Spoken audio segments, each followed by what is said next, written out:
Investors have been keeping an eye on the different areas of the AI boom. Artificial intelligence's ability to assist with search functions and how it might impact advertising spending revenue is just one of them, particularly in the case of Google, which dominates the world with its search engine. And according to GS StatCounter in 2022, Google made up 91.9% of the search engine market. Inuvo focuses on being a market leader and using AI for advertising, and its chairman and CEO, Richard Howe, joins us now to discuss. Richard, thank you for joining us. I was reading about your company, really interesting how you go about your business, basically in the ad market. The ad market electronic for online advertising, structurally changing. How are you using AI to take advantage of it?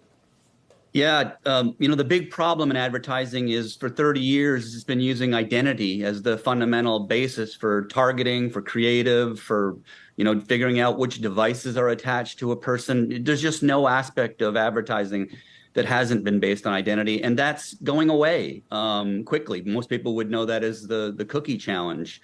And what that does is it actually offers an opportunity to sort of free yourself, if you're a marketer, from marketing that's been based on who someone is to based on why someone's interested in your product, service, or brand. And that's where AI comes in. The technology that exists within AI now allows us to not just solve the privacy problem, but really change the paradigm to a more powerful answer to the way you find audiences.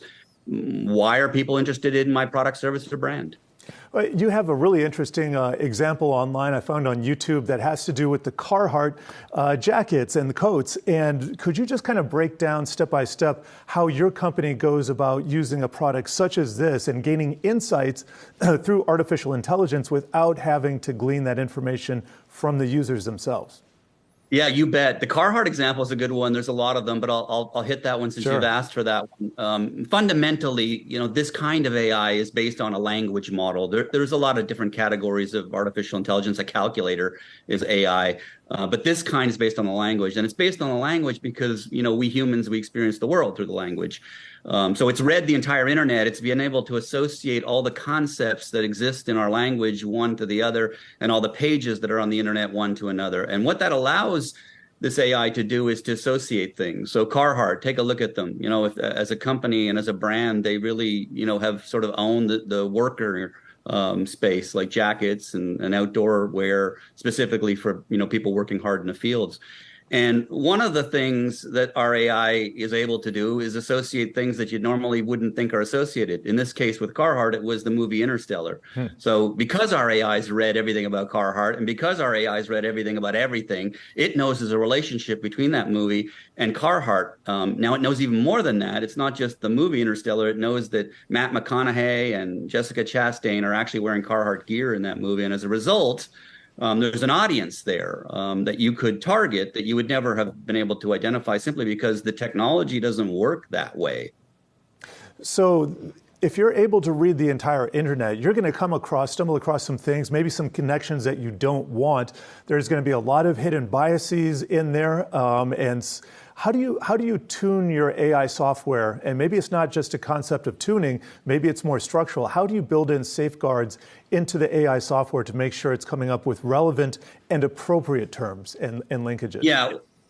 So when we have our clients, some of the things obviously that they care about is they don't want their ads associated with, let's just say, content that may be not associated with what they're looking for. I mean, probably a good example of that is an airline, certainly doesn't want, any other marketing materials on sites talking about plane crashes. There's ways to filter that out, so that's one example, but there are many ways to do that. The good news about using this kind of a why-based approach and not having any relationship or the use of third-party data, consumer data in any way, is there, these sort of inherent biases in the way that we think about biases don't exist because, again, it's not about the people. It's about the reasons why groups of people are interested in something. Have you done a direct comparison between the old method of using cookies and tracking user behavior across sites and your current method? Is it better or worse? I would imagine just blatantly scooping up everybody's data is going to give you much better results, but maybe I'm wrong. Absolutely. So it has, the benefit of clearly solving the privacy challenge, which is the fundamental problem facing the ad industry right now. And the added benefit, because the technology is so much better than the technology we actually invented when we invented the current ways of improving. So you get a better product, and you get to solve all the challenges associated with using consumer identity. And consumers are basically not getting unhappier all the time with people using their data. And of course, all the manufacturers of like browsers like Apple are starting to prevent using those methods. So yeah, it's got double benefit. Any numbers you can throw out here, or have you not done any back-to-back study like that? Yeah, we track it all the time. So if you think about it this way, we in any implementation where we implement the AI, we go up against probably somebody using identity-based tech, and on average, we beat it by 50%. Impressive. We got time for one more, just under a minute. Anything you'd like to add to the conversation?